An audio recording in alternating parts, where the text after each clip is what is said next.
তোমার সমস্যা কি বলো তো?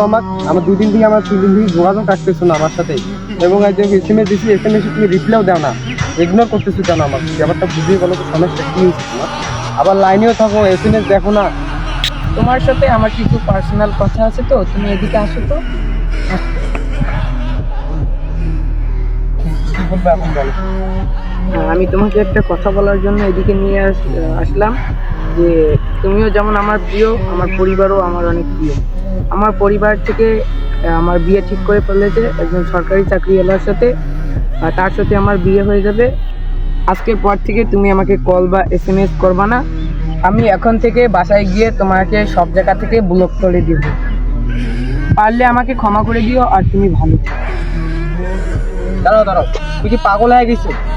আগে কি বলছিলে বলো তো, যে পরিবার যে কোনো কিছু হোক, পরিস্থিতিতে তুমি আমার পাশে থাকবা, আর এখন তুমি পরিবারের কথা ভেবে তুমি আমাকে ছেড়ে চলে যাইতেছো। এটা তো কথা ছিল না আমাদের। আমি ওটা আবেগের বশে বলে ফেলেছিলাম, আমাকে মাফ করে দিও, তুমি ভালো থেকো। প্রিয়, তুমি আর আমাকে আটকানোর চেষ্টা করিও না, আমাকে ভালো থাকতে দাও প্লিজ।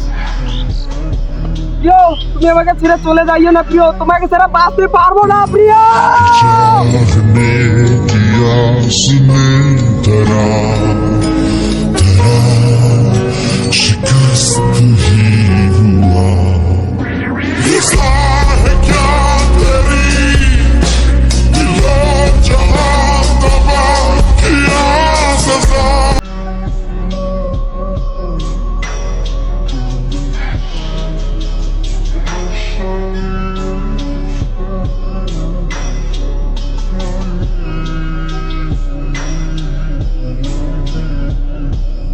বন্ধু, আজকে কেন ও একা বসলো?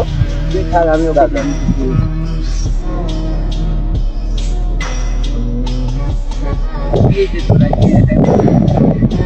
বন্ধু, পৃথিবীতে বাবা মা ছাড়া কেউ আপন নাই রে। আজকে বুঝতে পারলাম। বন্ধু, তোর বেকআপ হলো কবে?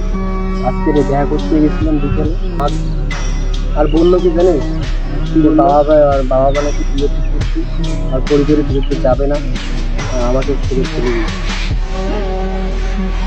ভালো জানো, ভাত খাইছো, ঘুমাইছো, ভালো আছো?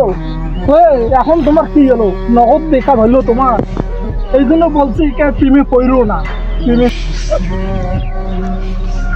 হ্যালো জান, আমি তোমাকে ছাড়া বাঁচবো না জান। হ্যাঁ, এখন কই গেল তোর এগুলো কথা? বন্ধু রে, তোরা এরকম মজা নিতেছিস আমার সাথে, ভাবতে পারলাম না তোরা এরকম করবি। বন্ধু, আমার তোর সাথে তো মজা করতেছি রে বন্ধু। আমি গেছি তাতে কি হয়েছে? আমার তোর জন্য 1000 মেয়ে নিয়ে আসবো। চল বন্ধু, চল, কোনো কারণ নাই।